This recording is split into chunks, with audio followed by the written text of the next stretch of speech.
Tá difícil encontrar o profissional certo para sua empresa? Precisa de alguém detalhista para aquela vaga no financeiro?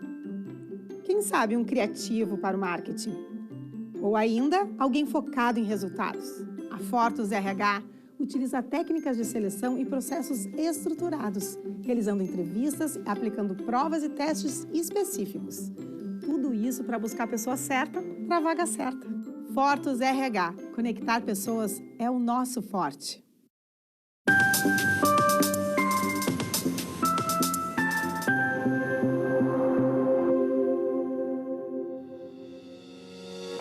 Olá, está no ar o programa Papo Certo de hoje. Comigo, Amanda de Oliveira e Evanira Guiar. Olá, sejam bem-vindos. Hoje vamos tratar sobre questões ligadas ao direito de família. Está conosco no Papo Certo o Dr. Marcelo Becker, que faz parte do escritório Becker e Moraes Advogados. Seja bem-vindo ao Papo Certo, Dr. Marcelo. E ele vai esclarecer todas as dúvidas sobre guarda compartilhada. Bem-vindo ao nosso programa Papo Certo. Dr. Marcelo, muito obrigada por aceitar o nosso convite. Eu que agradeço, Amanda. É uma alegria estar aqui nesse programa que já faz muito sucesso na televisão, eu sei. Agradeço também o Evanir pelo convite e vamos tentar hoje esclarecer um pouco dos nossos telespectadores sobre esse tema, né, que é tão importante e diz respeito às relações familiares, né? E se você tem alguma dúvida sobre esse tema, nos envie a sua pergunta pelo nosso WhatsApp 51 3029 8080, que o Dr. Marcelo vai responder a todas as dúvidas sobre esse assunto aqui no Papo Certo. Nós voltamos em 30 segundos.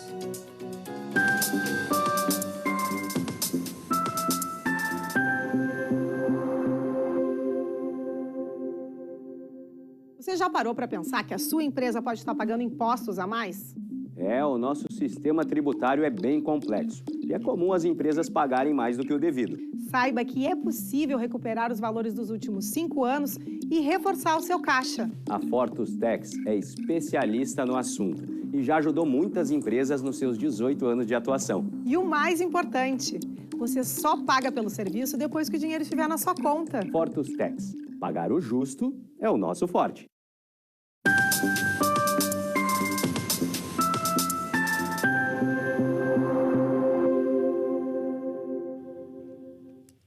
O Papo Certo está de volta e eu quero iniciar esse bloco agradecendo a presença do Dr. Marcelo Becker, pois hoje no Papo Certo nós vamos falar sobre guarda compartilhada.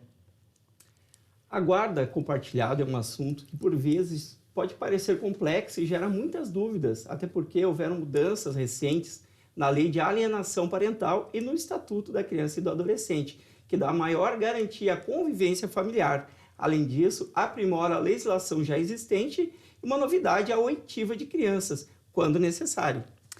Doutor, para que os espectadores entendam o que é e como se dá a alienação parental e o que é a oitiva de crianças. Perfeito. Pois a alienação parental é um termo assim, um pouco distante, né, da comunidade, diferente. E o que acontece com a alienação parental? Ocorre muitas vezes nas famílias e as pessoas não se dão conta que estão praticando, muitas vezes, né, contra a criança, contra o outro ex-cônjuge, né, ou companheiro, ou namorado. Por que consiste? Isso aí, há uma interferência daquele pai ou daquela mãe na formação psicológica da criança, né, em que ele vai falar mal do outro cônjuge, né, ou ex-cônjuge, porque essa alienação parental ela pode ocorrer, inclusive, durante o relacionamento, né? Quando desfaz a imagem do outro pai da criança ou a mãe, né, ele acaba praticando essa alienação parental, né? Inclusive durante o relacionamento. Inclusive durante o relacionamento. Então, essa é que é a questão. E o prejuízo maior, o prejudicado maior é a criança ou o adolescente, é o menor, né? Porque ela acontece muitas vezes no término de um relacionamento em que um pai ou a mãe estão com raiva um de outro, né? Ou por uma traição, ou por questões econômicas, né? Os motivos são diversos, em que ele vai falar mal, vai criticar, vai dizer que o pai ou a mãe não são dedicados com aquele filho.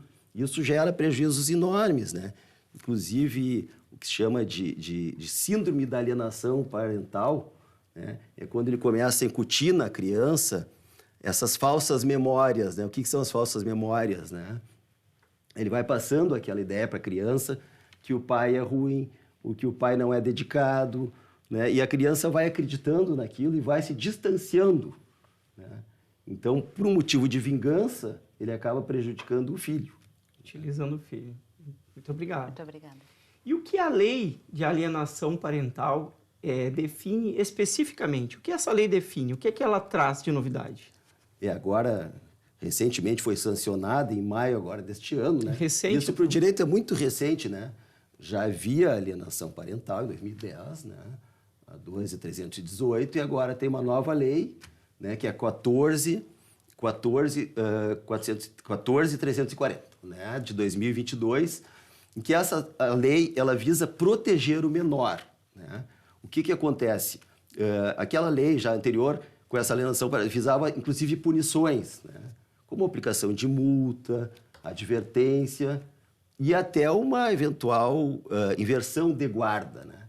Para quem pratica. Então, o pai que praticou alienação parental contra o menor, contra o outro cônjuge ou ex-cônjuge, né? Ele tem o risco, claro que isso vai haver um estudo para dizer que aquela relação está sendo prejudicada do filho com outro cônjuge, então vai haver até o possível afastamento.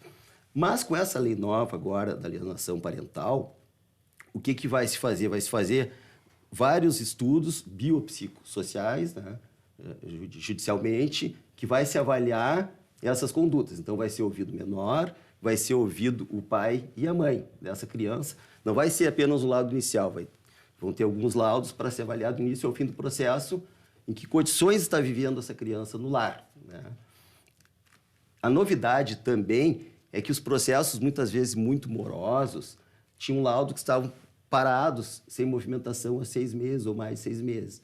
Então, esses processos também vão ter que ser definidos, esses laudos que estavam parados, sem andamento, no período de 3 meses, de até 3 meses. Então, encurtou esse prazo. Então, encurtou esse prazo porque a criança vai crescendo, daqui a pouco não se resolve essa questão da alienação parental e o prejuízo é reversível, né? Porque é o tempo que a criança está se formando, com uma ideia errada do pai e sem convívio com este pai ou com esta mãe. Então, essa é uma das questões, né? E a outra é essa oitiva da criança também, né? Que é necessária e vai se dar muito valor essa oitiva da criança. Porém, ela não é absoluta. Claro que o juiz não vai se embasar só com isso. Ele vai se basar nos laudos biopsicossociais realizados através de psicólogos, de assistentes sociais, né? Para avaliar a questão psicológica, social e biológica, psicológica e social da criança. Certo. Muito obrigado. Perfeito. Doutor Marcelo, explica para nós e para os nossos telespectadores por quem pode ser praticada a alienação parental. Pois é. A alienação parental, via de regra, ela é praticada pelo pai ou pela mãe, né? Por um dos pais. Geralmente também, quando termina o relacionamento, um está com raiva do outro, então ela é praticada. Mas ela também poderá ser praticada pelos avós da criança ou por quem detém a guarda desta criança, né? Quem convive, quem tem acesso a essa criança. Essas são as pessoas que podem estar praticando alienação parental. Assim como pode ser vítima, além do pai e da mãe, os avós dessa criança também podem ser vítima, né? Então, a alienação parental não necessariamente é com aquele pai ou mãe que não detém a guarda ou que não está cuidando da criança, mas por qualquer um familiar que esteja envolvido e sendo psicologicamente ali prejudicado por essa relação. Exatamente, mas geralmente é praticada por quem detém a guarda, que é aquele que tem influência, né, sobre a criança. E por isso que daí essa guarda compartilhada é fundamental, importante, porque há uns anos atrás, há mais de uma década, vamos dizer assim, muitas vezes ficava a criança com a mãe, né? A mãe que tinha a guarda do menor. A partir de 2014, se estabelece, então, como regra legal a guarda compartilhada. Então, que era uma exceção, passou a ser a regra legal. Guarda compartilhada justamente para que o pai e a mãe possam conviver com esse filho. E até para dificultar essa possibilidade da mãe que tem maior tempo com o pai, que tem a tomada de decisões, pratique alienação parental, porque ele vai poder conviver e conhecer os dois, né? Sim. Então, ele vai ter que conviver com o pai e vai estar convivendo com a mãe. Então, é fundamental essa questão desse convívio e a preocupação também com a lei não é punir um dos pais, não é esse o objetivo maior da lei. O objetivo da lei é justamente aproximar o pai para ter um convívio, para a criança que tenha uma educação, um convívio tanto com o pai quanto com a mãe. O objetivo, então, é trazer um maior conforto e uma situação mais cômoda para o jovem ou para a criança. Menor, é buscar o melhor interesse do menor. E esta é a ideia da lei. E o convívio delas, então, portanto, com ambos os pais, né? Essa é a ideia. Certo. E o que se pode fazer quando se identifica uma situação como essa, que pode se identificar como alienação parental? Qual o procedimento? Quais são as formas também, né? Mas vamos falar, então, do procedimento, né? A gente aconselha sempre que, quando tem uma possibilidade de resolver fora ainda do judiciário, né, de forma administrativa, na busca de um psicólogo ou de um psiquiatra, que os pais possam conseguir chegar nesse, né, que aconteça essa aproximação do pai e da mãe com o psiquiatra e trabalhar nisso, né, e tentar resolver dessa forma, que é muito mais rápida, mais ágil, mais simples, mais barata. Sim. Mas muitas vezes não tem essa comunicação. E aí a necessidade do afastamento, alguma decisão. Quem toma essa decisão? Não, e daí, exatamente, se não conseguem buscar de uma forma mais um pouco amigável, que às vezes até o alienador até pode não se dar conta que está praticando alienação, então aí se busca via judicial, né? Via judicial. Através de um processo judicial, vai se pedir, então, vai se mostrar para o juiz que está ocorrendo a alienação parental. Tem que levar alguma prova ou somente uma declaração de que isso está acontecendo é suficiente? Como funciona isso? Por vezes, tu pode ter prova através de testemunhas, através de alguma troca de mensagem daquele que praticou a alienação parental, né? Sim. Mas muitas vezes tu tem só a voz da criança, a fala da criança, É um né? manifesto da própria criança. Pessoa, Então, aí, por isso, os estudos sociais, né? Essa avaliação biopsicossocial que a gente chama, que haverá todo um acompanhamento durante todo o processo, não só no início do processo. Certo. Tá bem. E a importância da oitiva da criança, como nós estamos falando. Para ouvir a criança, sim. Isso. Muito obrigado. Doutor, e assim, quais as condutas que se caracterizam como alienação parental, mais especificamente? Mais especificamente são essas, né? Por exemplo, a mãe que fala mal, que vai denegrir a imagem do outro parceiro, do ex-parceiro, né? Outra também, muitas vezes, realiza uma mudança com o filho, muda de cidade e não comunica, né? O pai ou a mãe. Sim.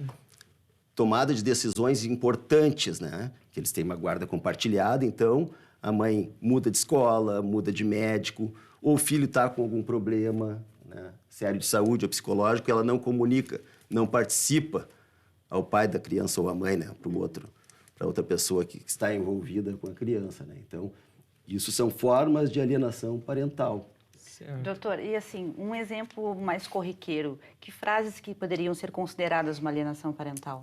Que tipo de frases? Dizer que o pai abandonou a família, né, quando se divorciaram. Então, eles se divorciaram por exemplo, por aquelas questões muito corriqueiras, né, como uma traição. Então, a mãe ou o pai quiseram se divorciar. E daí ele fala, a pessoa refere para a criança, né, que o pai era estúpido, que o pai traiu a mãe com várias mulheres, que o pai abandonou a criança, saiu de casa porque abandonou, quando, na verdade, foram outras circunstâncias que ocorreram. Então, essas são formas de alienação, né? Denegrir a imagem do outro. E como essas que eu disse, mudar de cidade, sem comunicar o juízo, sem comunicar o pai da criança ou a mãe, né? Essas são formas. Então, e como se identifica também, né? Como se identifica, então, claro, a criança acaba se afastando daquele que é a vítima da alienação parental, porque ela vai acreditando, né? O pai da criança ou a mãe vai introjetando, o alienador vai introjetando aquela ideia, né, de que a outra pessoa, né, é uma pessoa ruim, que é uma pessoa que não tem uma boa conduta social. Que não cumpriu o seu papel corretamente. Então, a criança vai acreditando. Daí, quando a gente fala, né, nas falsas memórias, né, a criança vai acreditando e vai se afastando.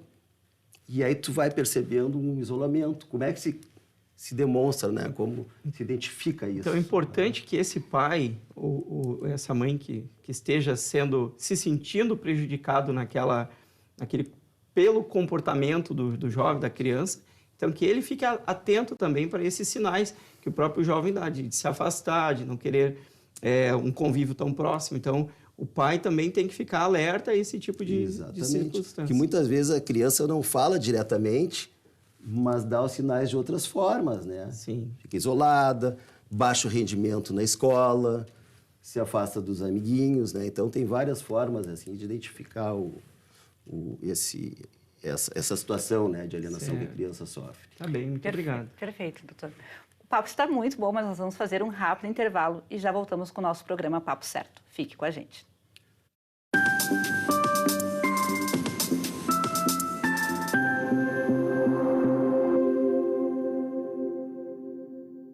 Em tempos de juros altos, margens reduzidas e incertezas, rever estratégias é fundamental para manter o seu negócio competitivo. Esse cenário exige planejamento e organização financeira. Nessas horas, qualquer ajuda é bem-vinda, mas a ajuda de um especialista é necessária. A Fortus Consulting conhece na prática e tem as soluções adequadas para cada situação. Fortus Consulting. Melhorar os seus resultados é o nosso forte.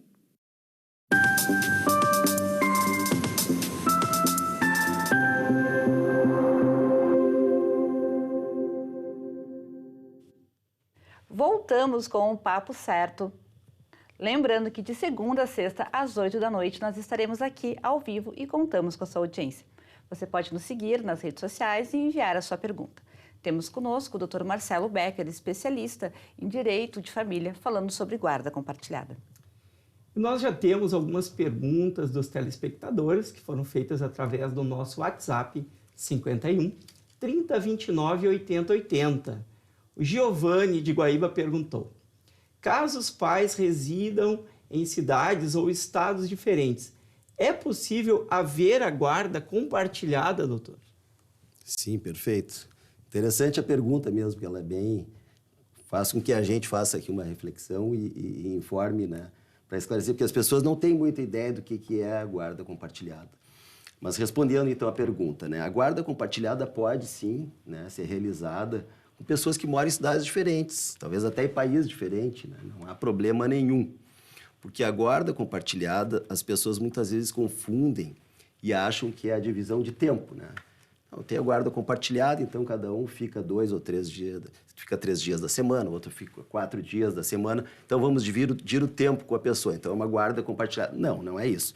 A guarda compartilhada diz respeito à tomada de decisões nas questões atinentes ao filho.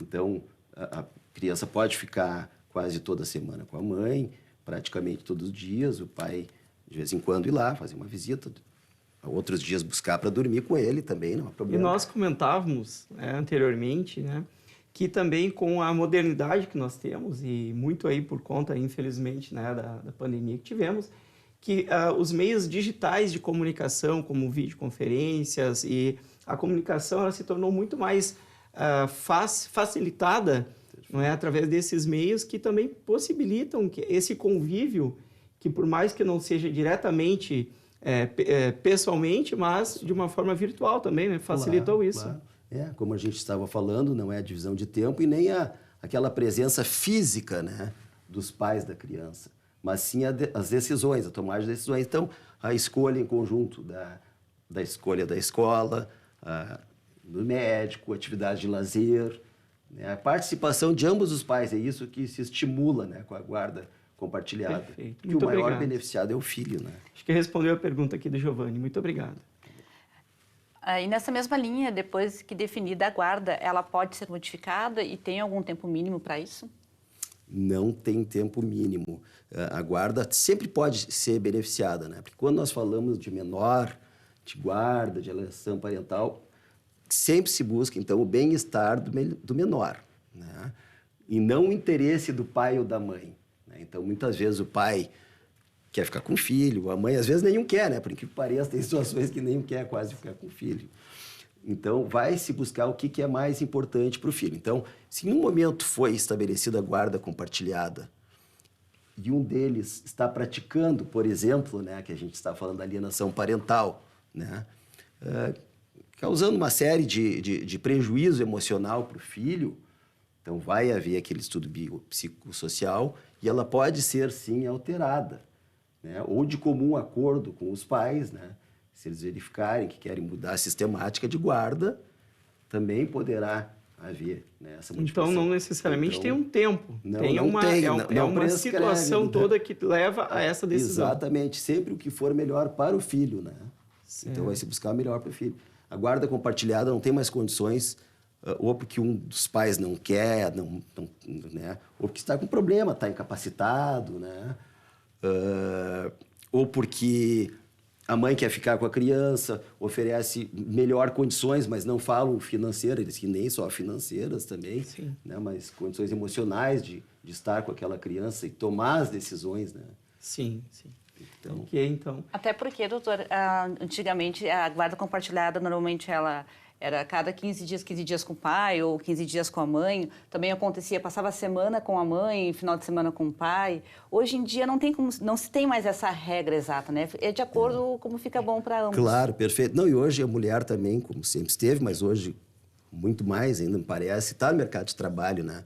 Porque senão a mãe também ficava antes, né? Só a mãe, era muitas vezes estabelecida a guarda unilateral, né? Para a mãe. E não a guarda para a mãe. E o pai somente visitava. E o pai somente visitava. Então, a mãe acabava, por mais que tenha prazer de estar com o filho, sobrecarregando. A mãe, muitas vezes, não conseguia trabalhar, exercer todas as suas atividades, né, pessoais, tanto de trabalho, de lazer, porque muitas vezes estava com o filho ali, dedicada. Sim. E o pai deixava o encargo dela. Era como se fosse uma mãe e uma funcionária do filho, né? Ela quase que se anulava. Então, e os pais, por outro lado, também reclamavam porque eles eram meros visitantes, né? Espectadores da criação da vida do filho, eles não acompanhavam o filho. Então, com a aplicação da guarda, que agora é a guarda legal, é a guarda que é sistemática, que é aplicada da guarda compartilhada, então o filho é que vai se beneficiar, né? Ele vai conviver com os dois pais e aqueles dois pais é que vão tomar as decisões. E há situações em que não se pode estabelecer essa guarda compartilhada? Quando um dos pais não deseja, não tem condições, né, de ter também de também optar pelas questões atinentes à criança, então essa guarda até poderá, mas não é a regra. A regra, então, é guarda compartilhada, certo, e não a unilateral, né, que é aquela que a mãe só ou o pai toma as decisões atinentes ao filho. Muito obrigado. O Bruno de Alvorada está perguntando se existe obrigação de pagar pensão na guarda compartilhada. Essa é uma questão também que as pessoas muitas vezes confundem, né? Porque pensam o seguinte, bom, mas se a guarda é compartilhada, eu vou ficar com meu filho, tanto quanto o pai ou a mãe da criança, nós vamos estar dividindo o tempo, que não tem nada a ver, né? Então, eu não vou precisar pagar pensão. Então, o pai quer tirar a guarda da mãe, ou a mãe quer tirar do pai, né? Para ficar recebendo uma pensão, achando que é assim que funciona. Mas não tem nada a ver, né? A guarda compartilhada não tem nada a ver com a pensão. Doutor, poderia fazer um exemplo, assim, claro, como seria essa divisão? Claro, compartilhada ou unilateral, estando só com a encargo de um só ou dos dois, a pensão ela é devida por ambos os pais, né? Então, por exemplo, uma mãe que fica, vamos tentar dar um exemplo, 6 dias com o filho, 5, 6 dias com o filho, e o pai fica 1 dia. Um exemplo, né? E o pai não quer mais pagar pensão. Ele quer se isentar, né, de pagar pensão. Então, ele vai buscar uma guarda compartilhada. Entrar com uma ação para alteração da guarda, né? Pensando que ele não vai mais ter esse ônus, esse custo. Mas, independente disso, dessa ação ser exitosa ou não, diminuindo o tempo da mãe e ele ficando com mais tempo, não quer dizer que ele não vai ter obrigação da pensão. A pensão é devida, porque ele continua sendo pai, né? Sim. O fato de ficar mais tempo com ele também terá de pagar a pensão. Certo. Você dê, então, para o colega Evanir a última pergunta, Evanir. Bem, então, quero agradecer aqui ao Dr. Marcelo, né, pelos esclarecimentos. Obrigado pela sua audiência, não é? E lembrando aqui, né, doutor, que sempre esse tema aqui, tanto da guarda compartilhada quanto da alienação, sempre buscando o bem-estar, então, do jovem aí, da criança. Né? Nada é imutável, né? O importante é esse, que estabeleça o que for o melhor interesse da criança, o que será melhor para ele emocionalmente, né? Quais recursos serão mais disponíveis para eles, né? Ser o melhor. Mas a obrigação é de ambos os pais. Certo. Claro que cada um vai contribuir na medida da sua possibilidade. Né? Muito obrigado. Muito obrigada. Muito obrigada pela sua participação, doutor, e obrigada pela sua audiência. Lembrando que o Papo Certo é reprisado de segunda a sexta, às 7h30 da manhã, aqui na Ubra TV. Nós voltamos amanhã, então, ao vivo, com mais um Papo Certo com o Dr. Rafael Correia Bertold, advogado especialista em direito empresarial, falando sobre a Lei Geral de Proteção de Dados Pessoais. E se você já tem alguma dúvida sobre esse tema, já pode nos enviar a pergunta pelo nosso WhatsApp, que é o 51 30 29 80 80. Até lá! Até lá!